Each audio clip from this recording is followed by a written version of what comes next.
News Radio 700 WLW. Let's get our guest on. She is an infectious disease expert. She is the founder and CEO of ArrowClean.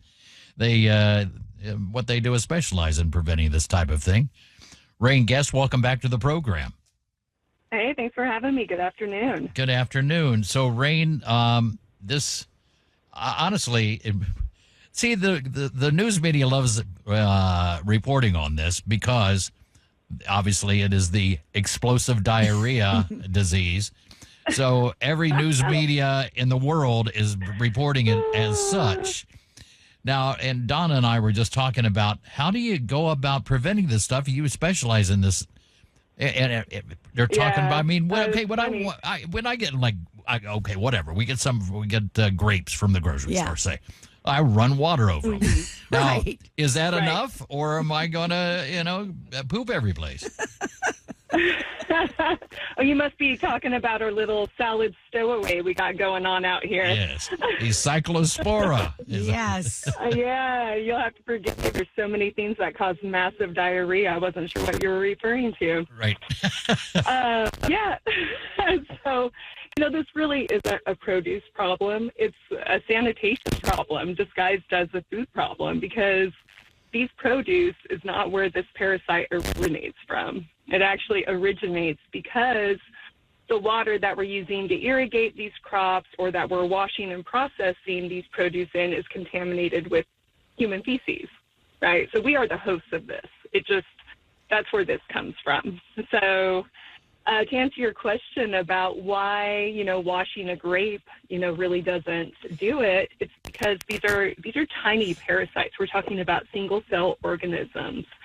And, there's a lot of crevices in the produce that they're not little parasites how you would think like a little worm attaching its claws into something.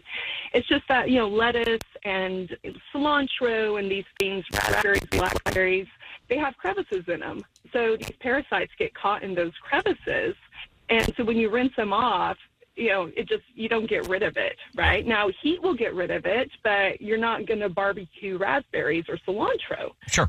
So, so when you eat it, right, it's got this little fresh coat of armor on it, if you will, so it actually survives your stomach acid, and then it goes into your small intestine, and it matures and it multiplies, and about a week later, your weekend plans are canceled, and if you don't go get antibiotics, then your month plans are probably canceled. That was what I was going to ask you. You have to get antibiotics to cure this, right? Is that right? Yeah. Well, wow. A cure might be the wrong word. It's just going to lessen the symptoms and, lessen the lifespan of it. So, but 3 to 6% of the people can't have the sulfur antibiotics. And, they have bad reactions to them. One of the reactions can be something called Stevens-Johnson syndrome, where, basically your skin kind of dies off. I've actually had that from penicillin reaction before, and that's no fun. You end up in the hospital hooked up to IVs and stuff. So, Cyclospora, it doesn't really affect too many people. It's super rare. When you compare it to something like norovirus that affects, 20 million people a year, it's a super small percentage of people that get it. But yeah, it does wreak havoc on you if you do get it. But it is a sanitation problem. It does not originate from the produce. These are not little parasites walking around. This is something that truly comes from human feces. But whose bright idea was it to water our crops with toilet water? Whose idea was Essentially, that? right. Right. Yeah, we have a lot of regulations in the U.S. that help prevent that, but we do have sewer issues here in the U.S. We have pipe issues. We have there's just issues with our water supply everywhere that can cause sewage leaking in irrigation water. And then in foreign countries where water is scarce, clean water is scarce, you have even bigger issues. And we do import a lot of this from other countries. So I don't think anybody's intentionally going out there and saying, hey, let's hook this up to the outhouse and take what we get from there and spray it on our crops. Right. That's not what's going on. But yeah, it's a sanitation issue, and it's really gross to think that it comes from feces, but hey, that's where it comes from. Well, we're talking to Rayne Guest, and Rayne, I've been on, 6-8 cruises over the course of my life, and my wife and I were talking the other day. I was reading a story, And I said, I don't think I ever want to be on a cruise ship ever again. It seems like almost every week, at least a couple of times a month, you're reading about some cruise ship where there's 150 people or whatever, pick a number, that are all sick and puking and whatever else from the norovirus. Is it worth it to even try to go on these things anymore? You couldn't pay me enough You money could to go not. on one of those floating petri dishes. Yeah. You could not pay me to go on one. No, and here's what the bottom line is. We have a huge sanitation issue in America, disinfection issue. We have 300 people dying in hospitals every day from infections that are preventable. The reason everybody gets flu and cold and everything, we're not actually killing pathogens anymore. It's actually not what the CDC is telling us to do anymore. We're talking about treating all of these illnesses versus killing the germs that infect us. So to your point on cruise ships, I don't care if it's a hotel, a hospital, a cruise ship, wherever, they're using these outdated 10-minute contact time quaternary ammonia products where you'd actually have to let a product sit for 10 minutes for it to actually kill the germs. Nobody does that. Have you ever sat at a restaurant and waited 10 minutes while they let a table, be properly disinfected? They don't even use disinfectants in restaurants. They use sanitizers. Alcohol-based hand sanitizers that we're supposed to be using to wash our hands, those don't kill norovirus.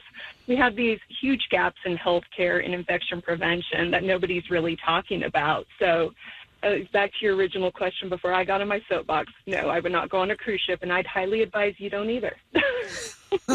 I mean, I just don't know what to say. So you're telling me basically that it's not worth my time or effort to use the hand sanitizer. They always have, no matter where you go. Here, I think isn't there one over there, Donna? A little, right there in front of you. It's a little squirts bottle of hand sanitizer. Purell right here. Is it a little Purell? No, now, you're telling me that doesn't do me much good. I would say your options, if you're going to go, I would say stay away from Purell. Stay away from alcohol-based hand sanitizers. Soap and water that suds and actually physically removes the germs from your hands would be a better option. I've been wanting hypochlorous acid, which is actually what our patented technology produces. It's what our white blood cells produce naturally to fight germs. We make it in a machine. We've been pushing for the FDA to approve that to be used on hands. It's approved for wound care, so you would think it'd be safe to use on hands. And it kills norovirus and C. diff and CRS and all these other nasty bugs that are infecting everybody. But surprise, surprise, the FDA will not allow you to put it on your hands. Oh, man. I mean, not to put you back on your soapbox, Rayne, but is this going to get worse for us? I mean, how does this thing play out? Is it going to get worse before it gets better? I see it getting worse because what we have now is we have a lot of the chemical companies, the people that are producing these chemicals that really aren't working effectively. And actually, a lot of these chemicals contain ingredients that cause other health issues, right? They're actually getting into the big pharma game now. So it doesn't behoove them to actually give you something that prevents you from getting sick. It actually behooves them to have you use products that make you more sick. And I think that is a dangerous game. Always about the money. I'm never. It is. It really is. And you can trace it. I mean, it's there, it's happening. And it's unfortunate because we live in this wonderful world, and we all want to be living these happy, healthy lives.